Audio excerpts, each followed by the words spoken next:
Um, we're going to continue with our series, Essentials for the Last Days. Um, Joseph, if you want to go to the next slide.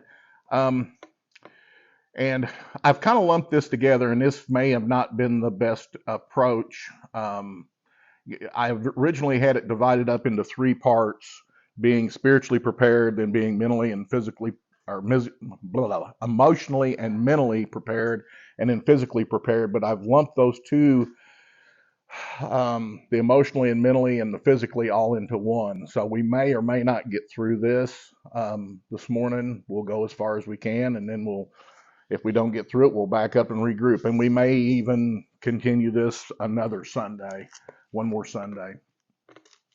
Um, Before we get into this, go ahead, Joseph. That's fine. Um, for now, we see in a mirror dimly, but then face to face. That's as we look at this stuff. The Bible gives us quite a bit of information, but it doesn't give us everything. So we're going to talk about how to approach these last days, um, and there's no way that we'll be able to talk about everything.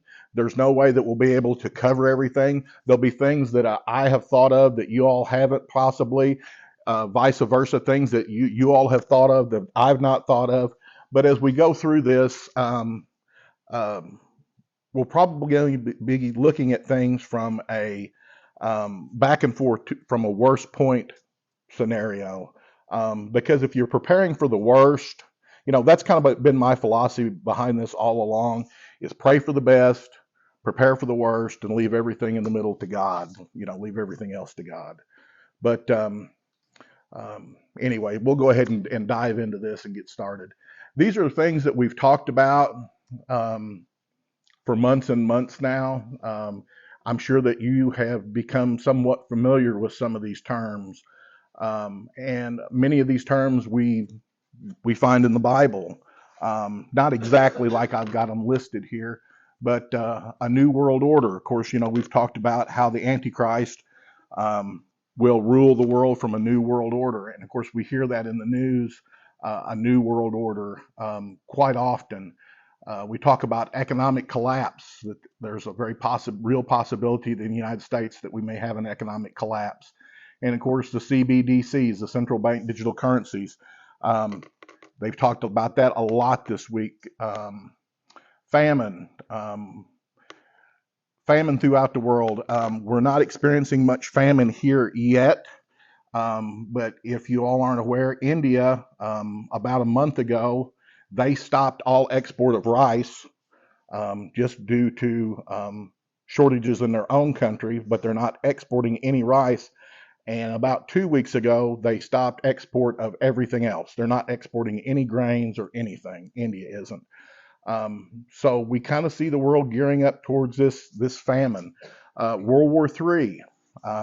We hear talk of war nonstop. There's been a lot of talk in certain circles within this country of the possibility of a civil war. Um, of course, racial division. We see a lot of that. Um, an EMP attack, electromagnetic pulse attack. A lot of talk in the news about that. Of course, we've heard the phrase "build back better," and you always have to wonder, if they're building back better, what are they doing with what we've got now? Of course, they're tearing it down. Um, Pandemics and plagues. We're all hearing rumors of more lockdowns coming, coronavirus coming back. There is a virus that just popped up in India. I can't remember the name of it. Anybody see an article about that this week? I can't remember the name of it. Um, has a very high fatality rate. They're watching that closely. And of course, earthquakes. But these are some of the things that we're going to talk about and how to prepare about. Yeah, I think what I read, I think it said it had like in the 70 percentile um, death rate, up to 70, 75%, something like that. Luke 21, verses 8 through 11. I think the best way to get mentally prepared and emotionally prepared for what we're facing is to realize what we are facing and just take the Bible at its word. But in Luke 21, he writes, and he said, "Take heed that you not be deceived." And of course, we know that deception is running rampant. It's getting to the point where you don't know what to believe. You can't hardly believe anything that's in the news or what a politician says. You have to dig for the truth. You're constantly trying to figure out whether or not you've got the truth. You're trying to confirm it with other people. So we definitely see this is in play. And it says, "For many will come in my name, saying, I am he, and the time has drawn near. Therefore, do not go after them." Verse 9, "But when you hear of wars and commotions," of course, we hear of wars and commotions nonstop, the possibility between war in China, or China and Taiwan, lots of talk of war on the Korean Peninsula, talk about war between the U.S. and China, talk about war between the U.S. and Russia, talk about war in Europe, in the Ukraine. Of course, it's going on, but that expanding to NATO. The Middle East is heating up. So we definitely have wars and commotions. The scripture says, "Do not be terrified, for these things must come to pass first, but the end will not come immediately." Then he said to them, "Nation will rise against nation, and kingdom against kingdom, and there will be great earthquakes in various places, and famines and pestilence, and there will be fearful sights and great signs from heaven." Um, Nation rising against nation. We already talked about war, but kingdom against kingdom, ethnic group against ethnic group. Have you noticed that here in our country that we're divided on just about every front? You've got um, you've got just division everywhere. You have the Black Lives Matter. You have black against white. You have Democrat against Republican. You have straight versus the LGBT community. But you have this constant tug of war going on, and you can't help but think that somebody's instigating all this. Um, Go ahead, Joseph. These are from this is from Revelations. This is the four horsemen. Now I left the first horseman out, and we'll get back to him in just a few slides, which is the Antichrist. But verse 4 starts off, and this is in chapter 6, verses 4, 6, and 8. And this covers the remaining three horsemen. And the second horseman, it says, "Another horse, fiery red, went out, and it was granted to the one who sat on it to take peace from the earth, and that people should kill one another. And there was given to him a great sword." And of course, we've talked about all the turmoil and the unrest. And this is where it's all going to, folks. We're way down the line here, and this is where it's all heading. Um, but And then in verse 6 it says, "And I heard a voice in the midst of the four living creatures saying, a quart of wheat for a denarius, and 3 quarts of barley for a denarius, and do not harm the oil and the wine." And of course, they're talking about the third horseman is famine. Denarius was a silver coin in those days that was normally given for a day's wages. So a day's wages for enough barley to make a loaf of bread to feed your family, or enough wheat to make a loaf of bread. So a day's wages for a loaf of bread. Um, and then, of course, verse 8, "So I looked, and behold, a pale horse, and the name who sat on him was Death, and Hades followed with him. And power was given to them over a fourth of the earth, to kill with sword, and with hunger, and with death, and by the beast of the earth." So that's where it's all going, folks. Here we are, and that's the direction that we're heading in. So it's getting your mind around what is eventually going to happen. Things are going to continually get worse from here on out. Yeah, we're going to have days that are going to be reprieves. There may even be periods of reprieves, but overall, things are going to get worse and worse and worse. I know that's not what everybody wants to hear, but that's just where we're at. I believe that we could very well be at the first horseman. Really close. We could be very close to it. With all the talk of the peace treaty in Saudi Arabia, the UN is fixing to sign a big treaty here in a week or so. lot of stuff fixing to start happening, folks. I believe that we are right there at the white horse. Yeah. The condition of people in the world. 2 Timothy 3, verses 1 through 4, and we all should know this verse by heart, or these verses by heart. But know this, that in the last days, perilous times will come. Well, we're here, folks. We're at the perilous times.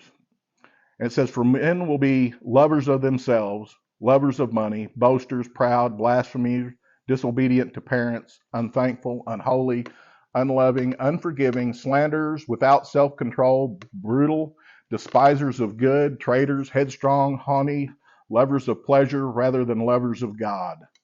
And that just pretty well sums up the state of the world as we see it today, really.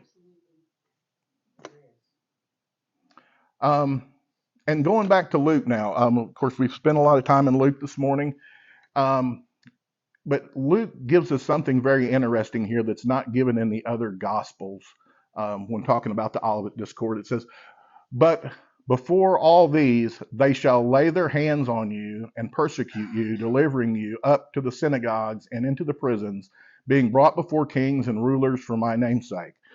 You know, this is going to be a kind of a tough pill to swallow, folks, but being a Christian from this point forward is going to get more difficult by the day.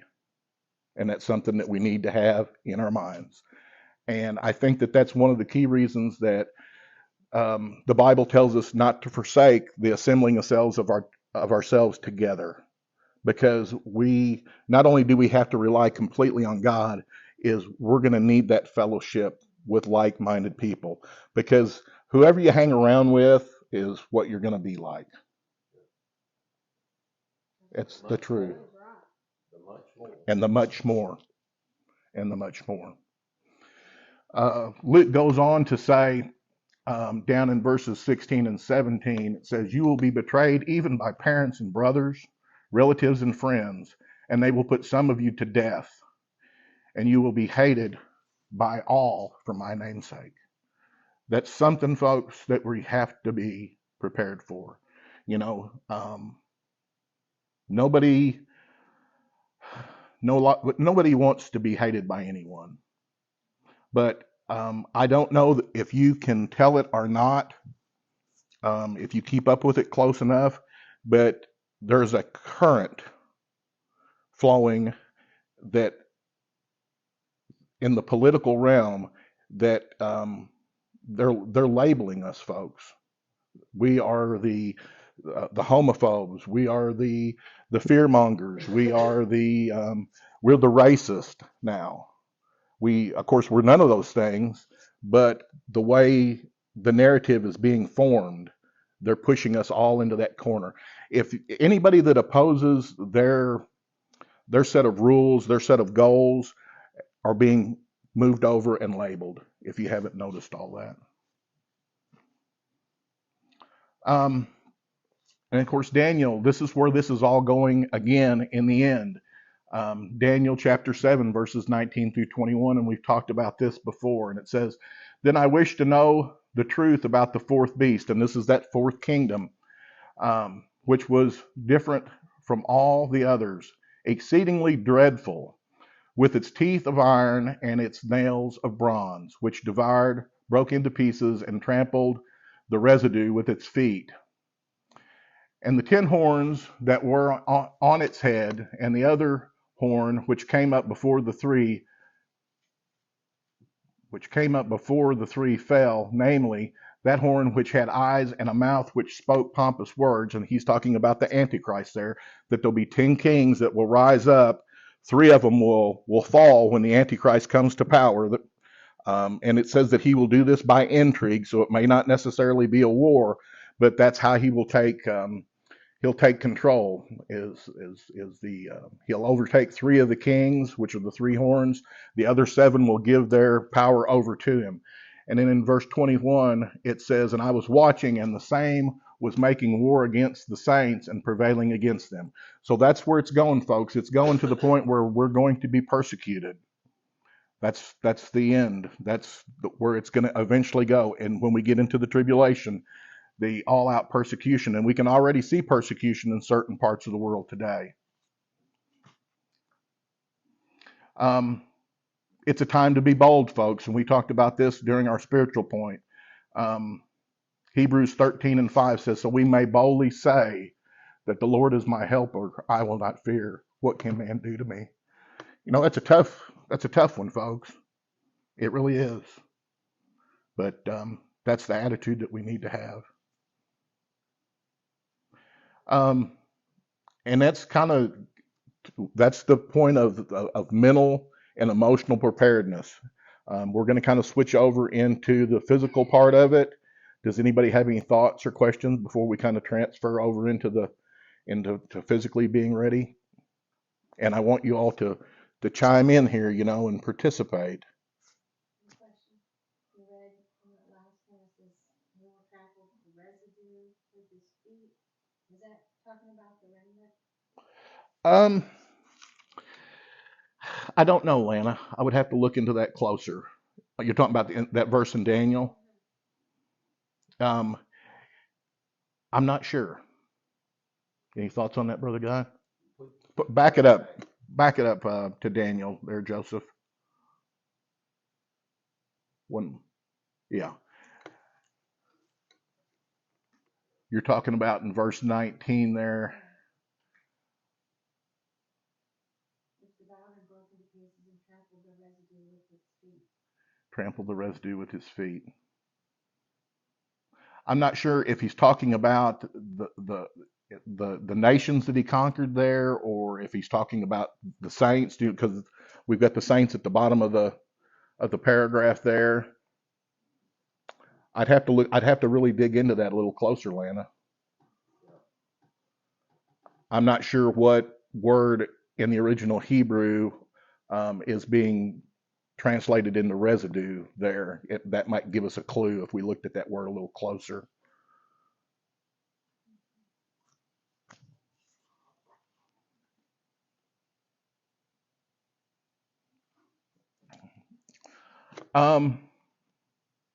The survival rule of fours. Of course, this is just a general rule, and most of you have probably heard this. Teresa, have you heard this? You can survive 4 minutes without air, 4 hours without shelter, 4 days without water, 4 weeks without food. This is something that I've been living by. You may get a joke, a laugh out of this for the last 3 years since the Lord has put all this on my heart. And this is what I tell myself every time I go to buy something.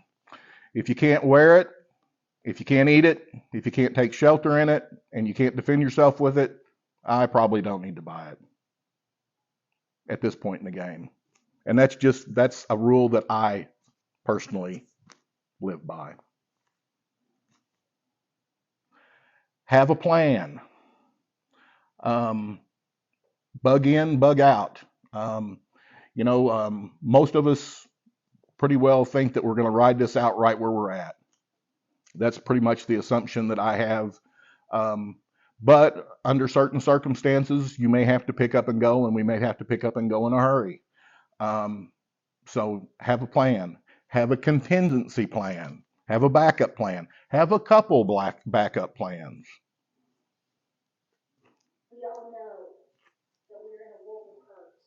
So I'm not going to necessarily get into that because you already know, and I encourage you on a daily basis, as much as I can, for you to do everything you can in your power every day to do something. Exercise, got a can of beanie weenies. You went through your preps, whatever. Maybe you went and made sure you had some money pulled from the bank, even just a $20 bill today. Preparing for emergency, but really you're preparing for more than that. And above all, I really want you to, guys, make it right with God. God's the only thing that we've got to lead us through this because He's the only leadership that we have. Okay? The only leadership that we really have. There's a lot of good people, folks, out there on the internet. This is Appalachian Homestead. Gives a lot of good advice. Teresa, Springfield Ridge Farms, gives a lot of great advice. It's overwhelming. It was for me when I first started down this path of how to get ready. How do you get ready for a complete and total collapse of everything? It's kind of like mental overload. Um, but like she says there, and that's the reason that I put this up there, is do something, even if it's something just little bitty small. You know, people ask about money a lot. A lot of um, people recommend having an emergency fund of cash at home, hidden away wherever you want to hide it. Um, Most people recommend having at least enough cash to pay 1 month's worth of bills, if that's possible. But just like she said there, if it's going down to the bank and getting $20 out to put in your stash, if it's going by the dollar store and you're going in there to get something specific and you pick up an extra can of green beans or a can of beanie weenies or something to put in your preps, you know, and of course it's all going to be um, dependent upon what you can afford and what you can't afford, you know, and but do something. Stay proactive. Be doing something. And we have a bunch of talent here at this church. Tons of talent. We've got Teresa, um, Lana. You're like when it comes to canning, Denny growing stuff. I mean, we have a host. Chips, a paramedic. You know, we have a host of talent that we can rely on here. You know, back and forth. We really do. For such a small area, we have a lot of talent at this church as far as just getting by. You know, we're not cut from the same cloth that our grandparents were. You know, they were in a bad situation, but the situation that they came from into the bad situation was still tough. You know, if you go back to the 1930s, you know, when the depression started, you know, my grandpa talked about. Um, he said, you know, we were in a depression. He said we were poor, but everybody was poor. He said we really didn't know how bad we had it or how bad things really were because things were bad everywhere. And it was that it kind of led up to that. He said we were poor to start with. He said we just got a little poorer. We really didn't realize it, you know. But we're not. We're going from a time of plenty to a time of not so plenty, and it's going to be a lot more difficult for us. The bug out bags. Um, may sound a little paranoid, but we all have bug out bags at my house. George's got one, Grant's got one, and I have an extra large one because I have stuff in there for me and Kathy. Bug out bags, nothing we're not talking about tactical gear or anything like that. Just really simple stuff. Um, just these are suggestions, and a bug out bag is designed something that you can just if there's an emergency, say a tank car of cyanide turns over down there at the boat store off the railroad, and they say, hey, you got to get your stuff and you got to get out now. A bug out bag is something you can grab that's already pre-packed, that's got everything in it that you would need to survive for 72 hours. Um, and you can buy these pre-made. I don't recommend that, but you can buy an inexpensive backpack, a decent backpack, and make them yourself a lot cheaper and get a lot better stuff to put in them. But some of the things that you might think about putting in one, um, cash. I keep $100 in mine in cash. I also keep a few coins of silver, just not very much, but a couple silver coins. A good first aid kit, water, or a water filter. You can buy these little straws, water filter straws. We'll talk about that more later. Any type of important documentation, driver's license, hunting license, passport, flashlight, batteries, glow stick, or candles. Lots of really good little flashlights out there. You don't have to get some kind of great big, you know, you want something that's going to be lightweight to carry, you know, so you can buy you a pretty decent little flashlight, mini mag light, $10, takes AAA batteries. They're bright. All kinds of different options for all this stuff. Don't forget your pets. If you have pets and you have to leave quick, if you can't take them with you, open the doors, let them outside, let them where they can roam. Don't leave them cooped up inside your house because they're just going to die if you can't get back there in a short period of time. Food, 3 days worth of food, MREs, protein bars, freeze dried food. There's a whole host of different things out there, folks. You can buy Mountain House freeze-dried meals back in the sporting goods department at Walmart. They're about $10, and they're actually pretty decent. They really are. Hot water. They got lasagna. They got all kinds of different things. You can go to Army Surplus Store, buy you a couple MREs, throw in there. You can make your own. There's all kinds of different things you can do here. Clothing. Really, the only thing as far as I have in mind is socks. Socks and underwear. You know, I figure whatever clothing I'm going to have on, that's what I'm going to have on. You know, have a coat close to it in case it's in the wintertime. You got to grab a coat, something extra. A weapon. If you are able to own firearms and whatnot, would not be a bad idea to have a firearm and some spare ammunition in there, handgun of some sort. 3 ways to start a fire. Cigarette lighter, matches, and possibly a magnesium flint. Always a good thing to have, inexpensive. A tent, a poncho, or a tarp, or a sleeping bag. I don't have a tent. I have a poncho and a thin army blanket. Doesn't take up much room, and it has multiple uses. There's a lot of things that are not mentioned up here that are great for putting in your bug out bag. Paracord, you want some string, good knife, maybe a hatchet. But like I said, you're not going to restart civilization with this. This is something you're just going to grab if you've got to get out the door and get out quick and get away from a situation, and you've got the basic essentials that you need to get by with. Any thoughts, questions? I have what I call bug home bag in my car. So if I'm stuck out somewhere, I have just water and a few things that I might need to get tissues that I might need to get if I have to walk home or something. That's a really good thing, and it's something I didn't think about putting up here, but I have the same thing because I travel all the time for work. If I'm out somewhere and something happens and I have to set out on foot for whatever reason to try to get back home in a bad situation, maybe there's an EMP attack, your car won't run, and you're 30, 40 miles from home or further, and you've got to get back. I've got water, a box of the protein bars, just some basic stuff, and just a little bag that you can throw over your shoulder and carry, if you've got to take off walking. Something that you really don't think about, water bottles or keeping a canteen or something where you can replenish it, something with a lid on it. And of course, now we get to the good stuff. And this is just basic stuff here, folks. I'm sure there's tons of things that we're not covering, stuff that you all have thought of that I have not. But food, Proverbs 21 and 20 from the NIV, it says, "The wise store up choice food and olive oil, but fools gulp theirs down."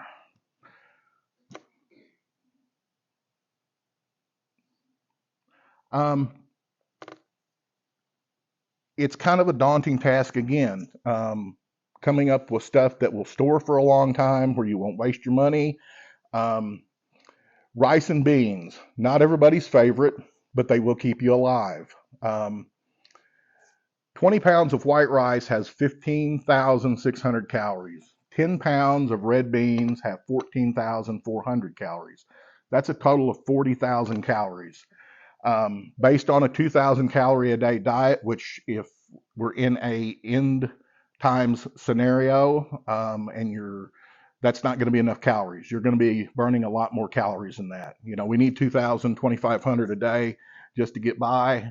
If you're out having to do stuff constantly, you're going to burn a lot more calories. But this is based on something just to keep a person alive. But that's enough food right there. 20 pounds of white rice, 10 pounds of red beans will feed one person for 20 days.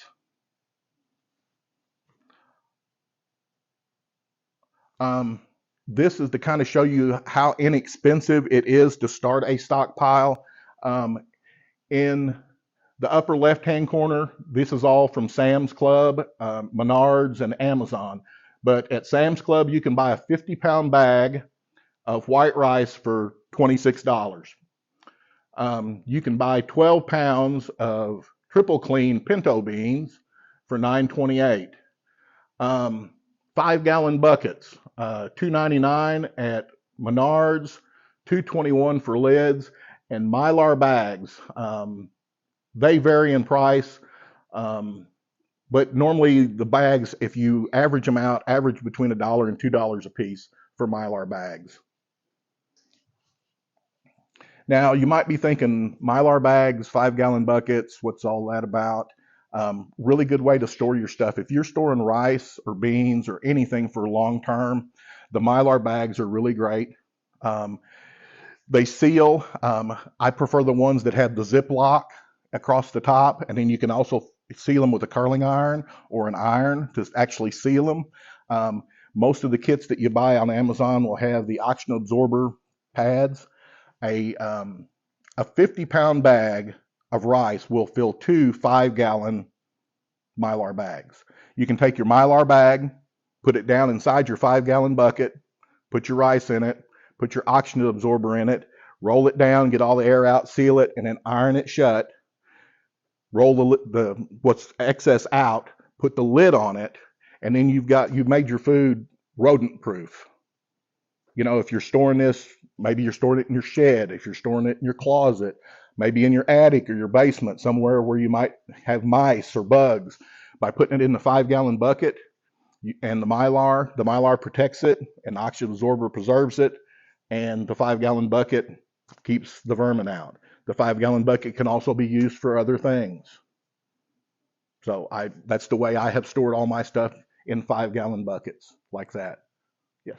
You can also use old glass jars with the Yep. top lid. hmm You don't have to get fancy and spend a lot of money and just recycle some of the stuff. Yep. You absolutely, and the sky's the limit on all this stuff, folks. I've talked to people that go to restaurants and get old pickle buckets and just clean them up, use them if you don't want to spend the money don't have the money to spend. You know, I know that not everybody has money to spend. You know, if you don't have the money to spend, there's ways to make this even cheaper. But you can buy 50 pounds of white rice for $26, 2 bags of pinto beans, 24 pounds for $18.65, 2 5-gallon buckets with 2 lids for $10.50. Your Mylar bags to package all this stuff cost you about $7, $62.15, and that's 40 days worth of food for one person that will last 5 to 7 years. And of course, they say that beans and white rice will last a lot longer than that if they're stored right. I think some people say up to 8 years. Some people say longer than that. But that's not a tremendous amount of money to start stockpiling and putting stuff back that would last a long period of time. What do y'all think? I think that's what we're gonna eat from now on, because our grocery bill's a lot higher than that. you're and mine both, brother. But you know, when if you think about it, and we're not nowhere going to get through all this stuff. Go to the next slide, Joseph, please. This is something that we do we have 2 different pantries.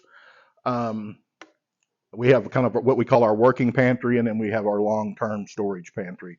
But we write the expiration dates on the outsides of the cans when we put them on the shelves and turn them to the outside. That way, when you glance up there, you can see when stuff expires, so you can rotate it around so you are eating it before it expires. Kind of a neat idea. It saves a lot of picking stuff up and looking to see and trying to squint and see what the expiration date is on the can.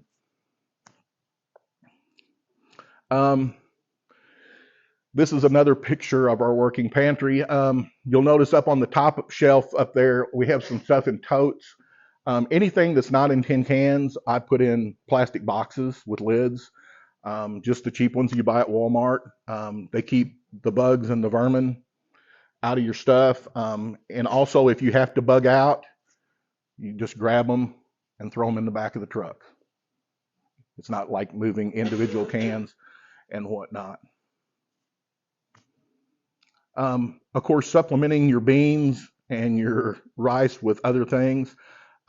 Keystone, of course, Lana, I know that you can everything. You can your own meats and whatnot. Some of us don't feel comfortable enough doing that because we're afraid that we will poison ourselves.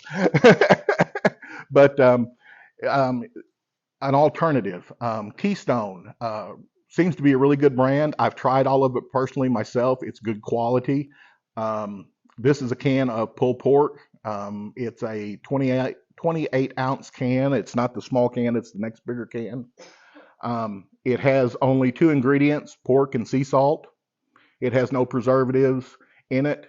You can get chicken, ground beef, roast beef, pork, and turkey. That can right there, the current price at Walmart is $8.82 a can. It's not cheap, but it is the bigger can. That with some rice and some beans would you could feed several people with that. The expiration date on it, that was bought about 3 months ago. I actually found it on sale for $6.99 at a store, and that expires 4/8 of 27. So 3-4 year shelf life on it. So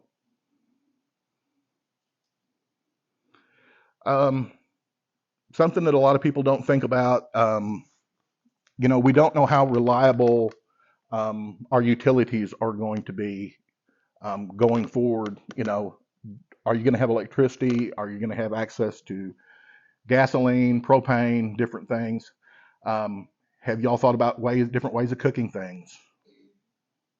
Of course, we're all country boys and whatnot. Build you a little campfire, and you can do that. Solar cookers are pretty neat little things. Played with one. They just fold out. They have a tube in the center. You can put water. It'll boil water, rice. You cook a lot of things in it, soups, different things. The neat thing with the solar cooker, you don't have to get fancy. You can actually build one of these yourself. There's several plans on the internet on how to build your own solar cookers, but they don't put out any odors or smoke. If there's a reason that you might not want to be located for some unknown reason, but you may not want to advertise where you're at. Solar cookers are kind of neat. Rocket stoves are really neat. You can, me and Grant built a rocket stove. You can build them out of bricks. You can actually dig holes and build a rocket stove just in the dirt. Real simple principle. Some of this stuff, Teresa, we could do. We could have some little classes on how to do some of this stuff if y'all aren't familiar with doing it. Be glad to. But different things to think about. Garden seeds that are not genetically modified. Genetically modified seeds are great, but next year's seeds may not produce anything. So if you've got, Learning how to save your seeds. yeah, Yourself. do you save your seeds, Denny? No. Some. That might be something that you could teach everybody how to.